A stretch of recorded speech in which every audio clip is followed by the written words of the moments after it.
अस्सलामुअलैकुम, आप देख रहे हैं समा। मैं हूं फवाज अली और मैं हूं सिद्रा मीर। बुलेटिन का आगाज अहम बयान के साथ। डील किसके साथ और क्यों डील होगी?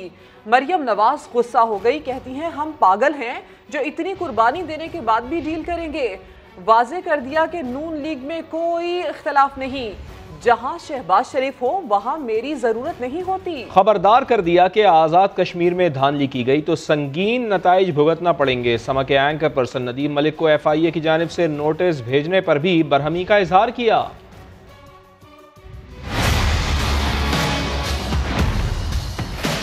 आप लोग हर बात में डील निकाल के ले आते हैं, क्यों डील होगी भाई और किसके साथ होगी? इतनी सारी कुर्बानियां देने के बाद, इतनी जिद्दोजहद करने के बाद क्या हम पागल हैं कि डील कर लेंगे उन्हीं लोगों के साथ जिनके खिलाफ हमारी जिद्दोजहद? नून लीग ये खड़ी आपके सामने बोल रही है। शहबाज शरीफ साहब ने मुझे AJK के कैंपेन की जिम्मेदारी दी है, मैं उसकी प्रेपरेशन कर रही थी। दूसरी बात आपने पीपल्स पार्टी की बराए मेहरबानी पुराना सवाल अब ना दोहराया जाए। आप सहाफ़ी हजरात के तो मुंह बंद करने के जिस तरह से किया जा रहा है वो भी बहुत शर्मनाक है। नदीम मलिक साहब का जो FIA का नोटिस आया है, मैं उस पर भी बात करना चाहती हूँ। FIA का नोटिस जो है बजाय इसके कि उन लोगों को जाता जिन्होंने मरहूम अरशद मलिक साहब को ब्लैकमेल किया, असल इशू सामने लाने वाले लोग हैं, उनको नोटिस नहीं जाना चाहिए था। अगर आपको नोटिस भेजना है और तहकीकात करनी है तो इस चीज की करें कि एक जज को किस तरह उसकी पुरानी वीडियो दिखा के ब्लैकमेल किया गया और बेगुनाह नवाज शरीफ को झूठी सजा दिलाने की कोशिश की गई। इस बात में कोई दो राय नहीं है कि मुस्लिम लीग नून आज़ाद कश्मीर इलेक्शन में सबसे ज्यादा स्ट्रॉन्गेस्ट पार्टी है इंशाल्लाह ताला। और अब मैं कल परसों वहाँ जा रही हूँ। इलेक्शंस को चोरी करने की कोशिश ना करें, आपको इसके बहुत सीरियस नताइज भुगतना पड़ेंगे।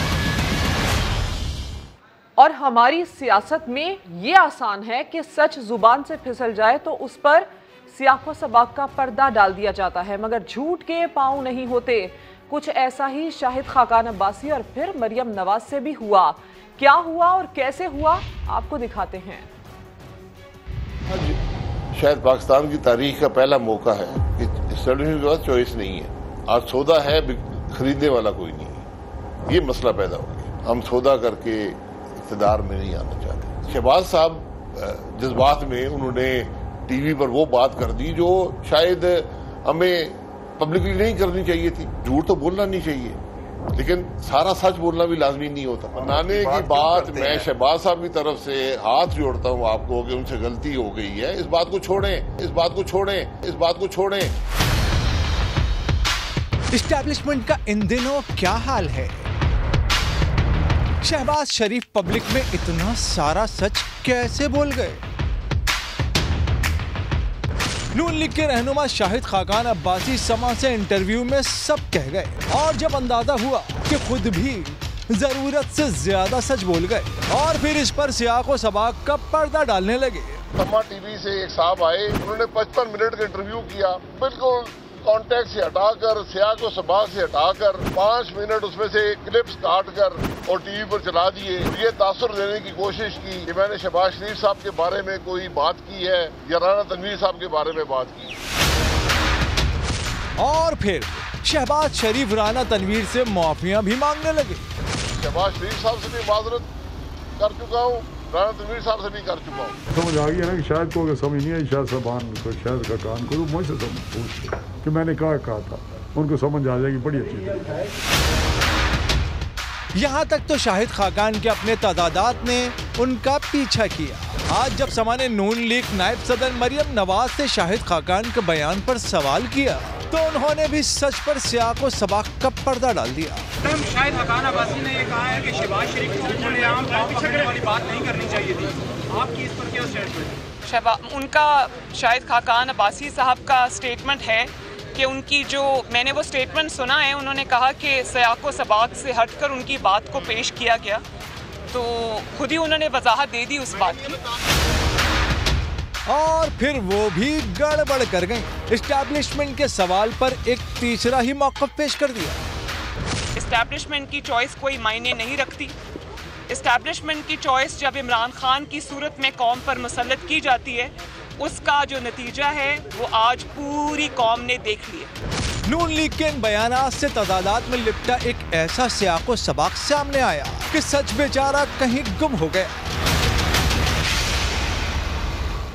और इसी सियासत में हुकूमत को भी मौका मिल गया। मुआविन खुसूसी पंजाब डॉक्टर फिरदौस आशिक अवान कहती हैं कि चचा और भतीजी में पेचा चल रहा है। कहीं चचा भतीजी की गुड्डी काट रहा है तो कहीं भतीजी चचा की दावा किया कि ऑपोजिशन इत्तेहाद का पंजाब से सफाया कर दिया गया है।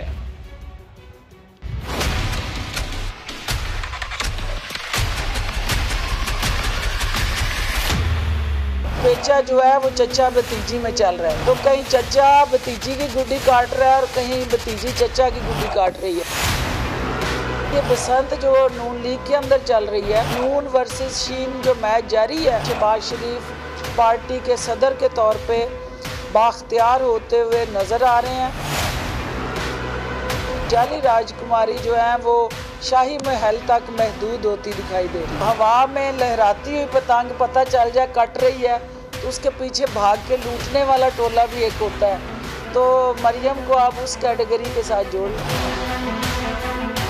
गर्मी की शिद्दत से सताए हुए ये सारे, इनको बजट के अंदर कोई चीज़ नहीं मिली जिस पे ये उंगली उठाए, ना गम जो है उसको कम करने के लिए सवात जैसे पुरफजा मुकाम पे ये PDM का वहाँ मौजूद होना इस बात की कासी करता है कि पंजाब से इन्होंने अपना बोरिया बिस्तर साफ कर लिया और हमने इनका सफाया किया है।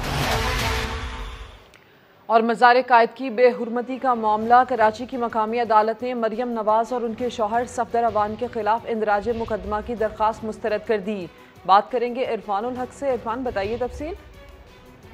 देखिए 19 अक्टूबर 2020 का ये वाक़या है जब मज़ार कायद पर हाज़िरी के लिए आए थे कैप्टन सफदर और दीगर उनके कारकुनान भी हमरा थे। इस मौके पर शदीद नारेबाजी हुई थी, बदनज़मी हुई थी, जिसके बाद मैनेजमेंट बोर्ड जो है मज़ार कायद का, उन्होंने एक दरख्वास्त दी थी मातहत अदालत में कि मरियम नवाज और कैप्टन सफदर के खिलाफ मज़ार कायद की बेहुरमती का मुकदमा दर्ज किया जाए। दलाइल सुनने के बाद, तमाम शवाहिद को देखने के बाद अदालत ने दरख्वास्त पर फैसला महफूज कर लिया था और मैनेजमेंट बोर्ड का ये कहना था कि इस मौके पर हंगामा राई हुई, बदनज़मी से मज़ार की जो जालियाँ हैं उसको भी नुकसान पहुँचा था। ताहम अदालत ने तमाम तर जो दलाइल थे उसका जायज़ा लेने के बाद आज फैसला सुनाया है और मैनेजमेंट बोर्ड की दरख्वास्त मुस्तरद कर दी गई है। तफसील के लिए आपका शुक्रिया इरफानुल हक। न्यूयॉर्क में जायदाद केस में इस्लामाबाद हाई कोर्ट ने आसिफ अली जरदारी की अबूरी जमानत की दरख्वास्त मुस्तरद कर दी है। साबिक सदर की कानूनी टीम ने नैब सवालनामे का जवाब जमा कराने के लिए 1 माह की मोहलत मांग ली है। सुहेल रशीद की रिपोर्ट। जाली अकाउंट्स और मनी लॉन्ड्रिंग केस के बाद आसिफ जरदारी की मुश्किलात मजीद बढ़ गईं। जियाले कायद के खिलाफ न्यूयॉर्क अपार्टमेंट की तहकीकात जारी, साबिक सदर की जानिब से नैब में तहरीरी जवाब जमा, अपार्टमेंट की मालूमात इकट्ठी करने के लिए 1 माह का वक्त मांग लिया। आसिफ जरदारी ने अपने तहरीरी जवाब में नैब तहकीकात में मुकम्मल ताउन की यकीन दहानी कराते हुए कहा वो इदारों और अदालतों का एहतराम करते हैं, सवालनामे का जवाब जमा कराने के लिए मोहलत दी जाए। नैब ने गुज़श्ता रोज बड़े साहब को नोटिस जारी किया था। नोटिस में आसिफ जरदारी को लिखा गया कि मैनहट्टन न्यूयॉर्क में आपका अपार्टमेंट है, लेकिन ये पाकिस्तान में जाहिर नहीं किया गया। दूसरी जानिब PP कायद की नैब नोटिस के खिलाफ दरख्वास्त पर इस्लामाबाद हाई कोर्ट में समाअत भी हुई। चीफ जस्टिस अतर मिनल्लाह ने आसिफ जरदारी की अदम मौजूदगी में अबूरी जमानत की इस्तदा मुस्तरद कर दी। कहा जमानत लेनी है तो कल जाती हैसियत में पेश हों। इम्तिहानात या मजाक, तफसील जानिए कुछ देर में। सीनियर सहाफ़ी और समा के एंकर पर्सन नदीम मलिक को FIA के इंसदादे दहशतगर्दी विंग का नोटिस। इंसानी हुकूक और सहाफ़ती तंजीमों ने नोटिस फौरी वापस लेने का मुतालबा कर दिया। नदीम मलिक ने बता दिया कि वो FIA में पेश नहीं होंगे। इंसानी हुकूक कमीशन ने नोटिस की मजम्मत करते हुए कहा है कि FIA सहाफ़ियों को हिरासा करने से गुरेज करे। Council of Pakistan newspapers editors के अहदेदारों ने मुश्तरका बयान में कहा कि ऐसा इकदाम इंतहाई तशवीशनाक और सहाफ़ियों को बराह रास्त हिरासा करने के तासुर को मजबूत करता है। टेररिज्म विंग, मैं जेट ब्लैक टेररिस्ट हूँ, आप मुझे नोटिस सर्व कर रहे हैं? दहशतगर्द हूँ मैं? मतलब आप में से बहुत सारे लोग जो हैं जिन्होंने नोटिस सर्व किया है, उनको शायद अपनी निक्कर पहननी नहीं आती होगी जब से ये 9/11 के वाक़यात के बाद हम इन इश्यूज़ के ऊपर रिपोर्ट करते हैं। 6 जुलाई को पेशी सुबह 11 बजे आप हो जाएं और आके बताइए कि आपके पास सोर्सेज क्या हैं। एक तो मैं 6 जुलाई को आपके पास पेश नहीं हो रहा, बिल्कुल क्लैरिटी है इसमें। दुनिया के जितने इंटरनेशनल कॉन्वेनेंट्स हैं, कन्वेंशंस हैं, उसके मुताबिक एक जर्नलिस्ट को आप मजबूर नहीं कर सकते कि वो अपने सोर्सेज रिवील करे। तो मैं तो रिपोर्ट करने वाला हूँ, जो जर्नलिस्ट रिपोर्ट करेगा उसको आप बुलाएंगे कि आके तो काउंटर टेररिज्म विंग में आपके सामने पेशी भुगते। अपनी कारकर्दगी आपकी क्या सिफर। सिंध में मैट्रिक के इम्तहानात तलबा से ज़्यादा इंतज़ामिया के लिए इम्तहान बन चुके हैं। खुलेआम नकल जारी है। रियाजी का पर्चा इम्तहानी मराकज़ में आने से पहले ही हल हो गया। सूरत हाल है सिंध के शहरों में क्या, देखिए इस रिपोर्ट में।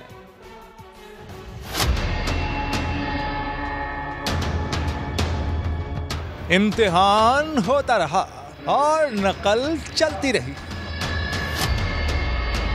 ये मनाजिर है पीपल्स पार्टी के गढ़ लाड़काना के, जहां इम्तिहानी मराकज़ नकल सेंटर बने रहे। इम्तिहान शुरू होते ही हिसाब का पर्चा आउट होकर व्हाट्सएप पर आ गया। तलबा मोबाइल फोन और गाइड्स की मदद से नकल करते रहे। इन्विजिलेटर्स खामोश तमाशाई बने रहे और बोर्ड इंतजामिया गायब रही। जैकबाबाद और हैदराबाद में इम्तिहानी मराकज़ के बाहर पुलिस एहलकारों का पहरा रहा और अंदर इम्तिहान गाह में बूटी और मोबाइल के जरिए नकल का सिलसिला चलता रहा। नवाब शाह, टंडोएलाया, गोटकी और सांगड़ में भी हिसाब का पर्चा आउट होकर व्हाट्सएप पर वायरल हो गया। पुलिस ने इम्तिहानी मराकज़ से करीब फोटो स्टेट शॉप्स तो बंद करवा दी, लेकिन बोर्ड इंतजामिया नकल रोकने में नाकाम रही। बच्चों के मज़े खत्म हो गए। खैबर पख्तूनख्वा में 12 जुलाई से तमाम तालीमी इदारे खोल दिए जाएंगे। 9वीं जमात से 12वीं तक इम्तिहानात भी वक्त पर होंगे। शहाबुर रहमान की रिपोर्ट। कोरोना वायरस की शरह पहुंची 1% तक तो सूबे में तालीमी सिलसिला मुकम्मल बहाल करने का कर दिया गया फैसला। अब इम्तिहानात में किसी किस्म की नरमी नहीं होगी। तलबा के एहतजाज की परवाह नहीं की जाएगी और इन्हें हर सूरत फिजिकल इम्तिहानात में बैठना पड़ेगा। एग्ज़ाम के लिए तैयारी करें। 10 जुलाई से इंशाल्लाह पहला एग्ज़ाम होगा। पहले ईद तक 10वीं और 12वीं का होगा और फिर ईद के फ़ौरन बाद फिर 11वीं, 9वीं और 11वीं के एग्ज़ाम्स होंगे। बच्चे भी 11 जुलाई तक दिल खोल कर मज़े करें। वज़ीर तालीम ने मज़ीद छुट्टियाँ न देने का ऐलान भी कर दिया। KG से 8वीं जमात तक की छुट्टियां जो हैं वो 11 तारीख तक खैबर पख्तूनख्वा में हैं। 12 से हम स्कूल खोल रहे हैं। वज़ीर तालीम का कहना था अब तालीम में मज़ीद रुकावट नहीं आने देंगे। कैमरामैन आबिद खान के साथ शहाबुर रहमान, समा, पेशावर।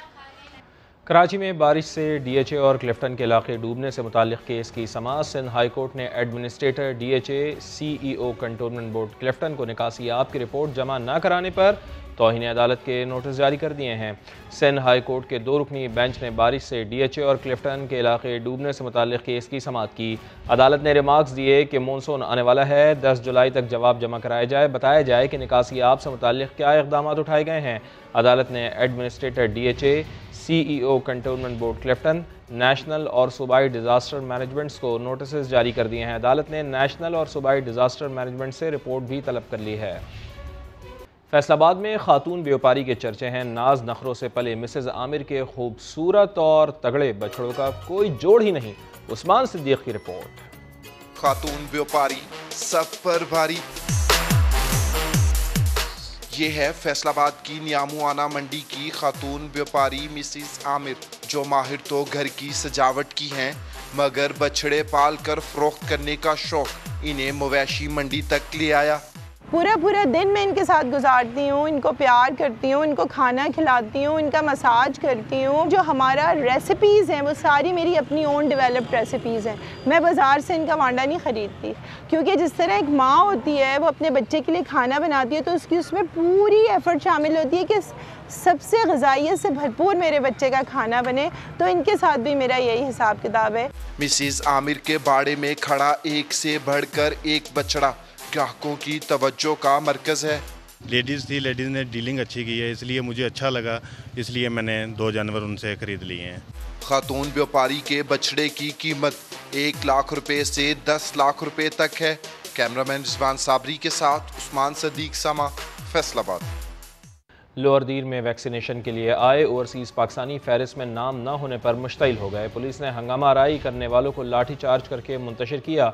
लाल किला वैक्सीनेशन सेंटर में हंगामा आराई की गई। पुलिस की जानिब से हालात कंट्रोल करने के बाद दोबारा वैक्सीनेशन का अमल शुरू कर दिया गया। DHO लोअर दीर के मुताबिक ओवरसीज़ पाकिस्तानियों के लिए ज़िले भर में 10 मराकज़ हैं जहां मॉडर्ना वैक्सीन मौजूद है। आगे देखिए मंजिल को पाने का मिशन। जाली अकाउंट स्कैंडल की तहकीकात में शर्जील इनाम मेमन की नैब रावलपिंडी में पेशी। तफ्तीशी टीम ने 1 घंटा पूछगछ के बाद सवालनामा थमा दिया। शर्जील मेमन कहते हैं नैब की हर इंक्वायरी का सामना करने को तैयार हूँ। नूरुल अमीन दानिश रिपोर्ट करेंगे। जाली अकाउंट स्कैंडल की तहकीकात। साबिक सूबाई वज़ीर बल्दियात सिंध शर्जील इनाम मेमन की नैब रावलपिंडी में पेशी। नैब ओल्ड हेडक्वार्टर में तफ्तीशी टीम की जाले रहनुमा से 1 घंटे तक पूछगछ। वापसी पर सवालनामा भी दे दिया गया। शर्जील मेमन पर बतौर साबिक वज़ीर बल्दियात इख्तियारात के गलत इस्तेमाल और कराची कंटोनमेंट में गैर कानूनी रकूम से प्लाट खरीदने के इल्जामात हैं। पेशी के बाद मीडिया से गुफ्तगू में PP रहनुमा ने कहा, हम मुल्क से भागने वाले हरगिज नहीं। पाकिस्तान पीपुल्स पार्टी मुल्क के तमाम इदारों का एहतराम करती है। मैं भी पीपुल्स पार्टी का अदना सा वर्कर हूँ और मुझे आज नैब ने तलब किया तो मैं यहाँ पे हाजिर हो गया।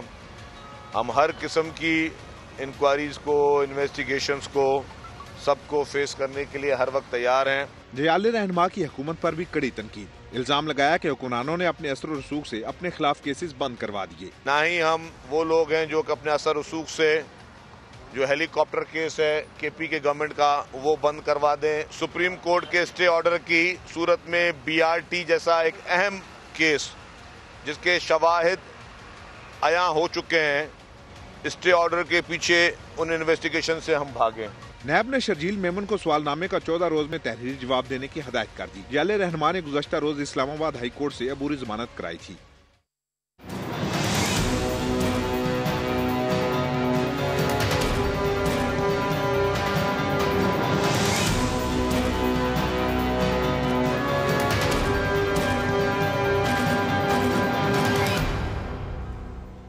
लाहौर में साल से 200 से ज़ायद कब्ज़ा माफिया का राज है। 6 बड़े ग्रोह के सामने हुकूमती मशीनरी भी कभी कभी बेबस नज़र आती है। कौन सा ग्रोह किस इलाके में दंदना रहा है और कौन सी ज़मीनें फेवरेट हैं, इस रिपोर्ट में जानिए।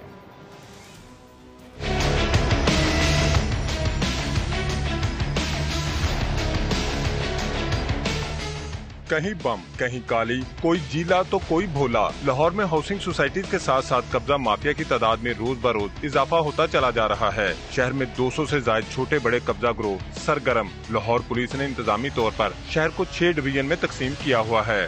शहर में कब्जा माफिया की कहानी इसी तकसीम की जुबानी। कैंट डिवीजन जहां कब्जा माफिया का सबसे ज्यादा राज है। इसमें डिफेंस, बेदियां रोड, बरकी के इलाके शामिल हैं। इलाके का सबसे बड़ा ग्रोह मंशा घुमन का है। उसके अलावा यहां 109 ग्रोह आवाम की उम्र भर की कमाई लूटने में मसरूफ हैं। सिटी डिवीजन इसमें शाहदरा, अंदरून शहर और शादबाग के इलाके शामिल हैं। यहाँ बिल्ले पठान का राज है। इसके अलावा 53 ग्रोह सरगर्म हैं। सदर डिवीजन यहाँ राज है मंशा बम का। इसके अलावा 25 छोटे बड़े ग्रोह कब्जे में मसरूफ हैं। इकबाल टाउन डिवीजन जिसमें इकबाल टाउन, वादत कॉलोनी, समनाबाद शामिल हैं। ये भुट्टो बलोच ग्रोह का इलाका। इसके अलावा यहाँ 24 ग्रोह खाली प्लाटों की तलाश में रहते हैं। मॉडल टाउन डिवीजन यहाँ म्यू ग्रुप सबसे बड़ा कब्जा ग्रुप है। इसके अलावा 14 ग्रोह नुमाया हैं। सिविल एंड डिवीजन बागबानपुरा, दारोगा वाला, रेस कोर्स और गुजरपुरा के इलाकों पर मुश्तमिल है। इलाके में शादा ग्रुप कब्जे की अलामत समझा जाता है। और सिर्फ यही नहीं, LDA के वाइस चेयरमैन ने मुलाजमीन और कब्जा माफिया के गठजोड़ का इंकशाफ कर दिया। सिर्फ लाहौर में तकरीबन 600 हाउसिंग सोसाइटीज गैर कानूनी हैं।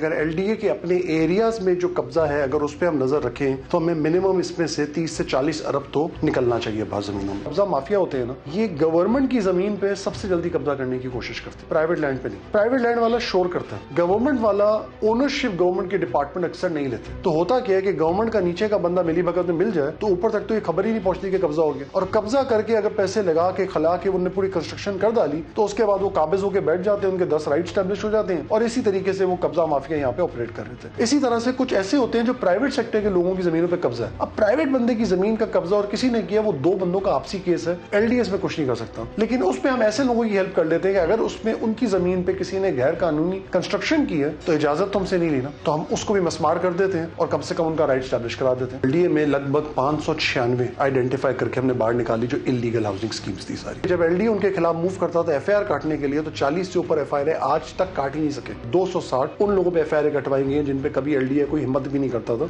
FIR कटवाने की, सारे साहिब इक़्तिदार या ताकतवर लोग होते थे। ये जो सोसाइटियां इलीगल होती हैं या वो किसी इलीगल एक्टिविटी में जाती हैं या उनकी अप्रूवल्स नहीं होती है, वो अपने प्लान को चेंज कर देती हैं और LDA की बुक्स में इलीगल हो जाती हैं, तो वो जो कुछ भी करते हैं फिर वो इलीगल ही होता है।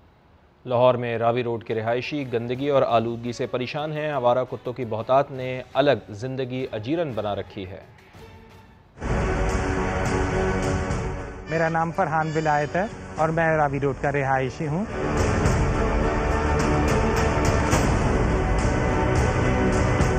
सबसे बड़ा मसला इस इलाके में मौजूद इस गंदगी और आलूदगी के ढेर का है। बहुत से लोग कचरे के ढेर को आग लगा देते हैं जो फिजाई आलूदगी का सबब भी बनता है। रावी किनारे एक तरफ ये गंदे जौहर और तालाब और दूसरी जानिब आलूदगी और गोबर से ऐटे ये गंदगी के अंबार। बहुत बड़ा मसला आवारा कुत्तों की बहुतात है। आए रोज कुत्तों के काटने के वाकयात में इजाफा होता चला जा रहा है। सुना है रावी के साफ पानी पे किसी दौर में शायरी की जाती थी। आज जब लोग अपनी आंखों से रावी के पानी में सीवरेज का पानी शामिल होते देखते हैं तो नफरत से मुंह फेर लेते हैं। बराए मेहरबानी इस इलाके से गंदगी और आलूदगी के इस अंबार को खत्म किया जाए ताकि आसपास की तमाम रिहायशी सोसाइटीज की जिंदगी सुकून में आ सके।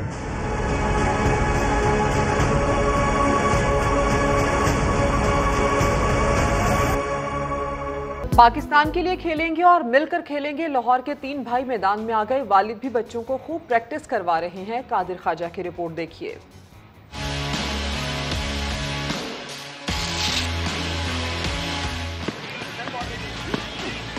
हाथों में बैट और बॉल, दिल में आगे बढ़ने की लगन और मिशन है कौमी टीम में शमूलियत का। 14 साला हसन अली, 10 साला हुसैन अली और 8 साला मोहसिन अली क्रिकेट के जुनून में मगन हैं।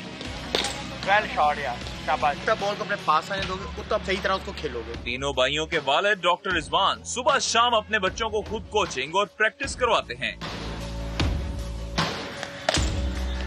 मोहसिन अली और हसन अली कहते हैं बाबर आजम हमारा फेवरेट है, उनकी तरह नाम रोशन करेंगे।